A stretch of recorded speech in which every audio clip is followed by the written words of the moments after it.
Okay folks, well, trials and tribulations. There's lots of different recipes for keto bread on the internet, some of which claim to be able to be cooked in 90 seconds with just 4 ingredients. That said, there are a few sort of peculiarities between the different recipes, and so I thought the best thing to do before going ahead too far was to give different methods a try and stick to one recipe. So that's what we've done. So the basic recipe is 50 grams of almond flour, 20 grams of butter, 1 egg and a teaspoon of baking powder.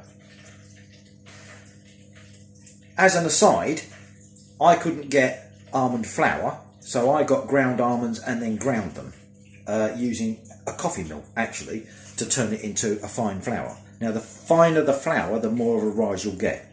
And if, like me, you're in a position where you couldn't get almond flour, that method does work. However, it's a faff.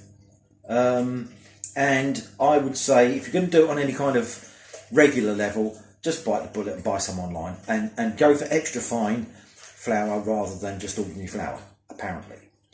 So, that said, the 3 methods that I tried were, number 1, to put it all in the Kenwood and mix it with a Kenwood whisk. Number 2, to mix it purely by hand. And number 3 was to mix all the ingredients by hand except for the egg whites, which I separated out and whisked to sort of fluffy peaks, all that sort of malarkey, and then gently folded it in. The best of the 3 methods I then scaled up to make a loaf of bread. Now, sorry, I just turned, my apologies, turned the water off. I'm just washing up from what I was doing. The results were not what you might anticipate. So here they are. So, that is number 1, all done in the Kenwood. That is number 2, get it in focus, all done by hand. And number 3, the whites folded in.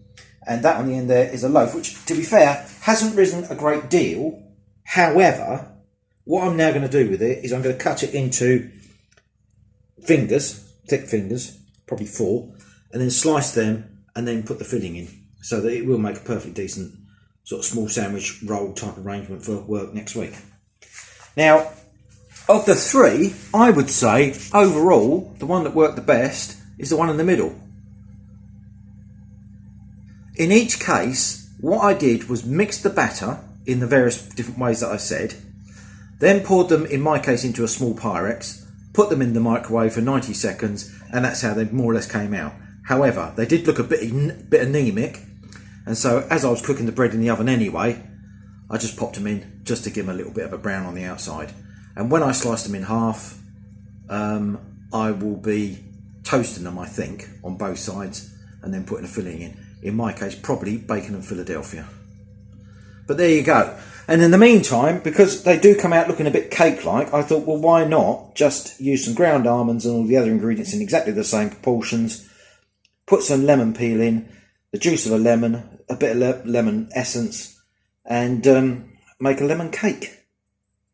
So that's what's in the oven at the moment, and I'll give you a video later on maybe if that comes out all right. Obviously, that would benefit from having some lemon drizzle over it, but that would involve, presumably, icing sugar. I suppose I could use some stevia or something, but we'll see. We'll see. Not everyone likes drizzling all over their cake. Puts them off. Anyway, right. So that's that. That's the experiment. So the things to take away from this are 50 grams of fine almond flour, 20 grams of butter, 1 egg, and a teaspoon of baking powder, mixed together by hand, poured into a suitable receptacle and cooked in the microwave for 90 seconds will give you something like that, which is adequate to then carve in half and use as a sandwich bab. Completely keto friendly. Right, happy days. Speak to you all later.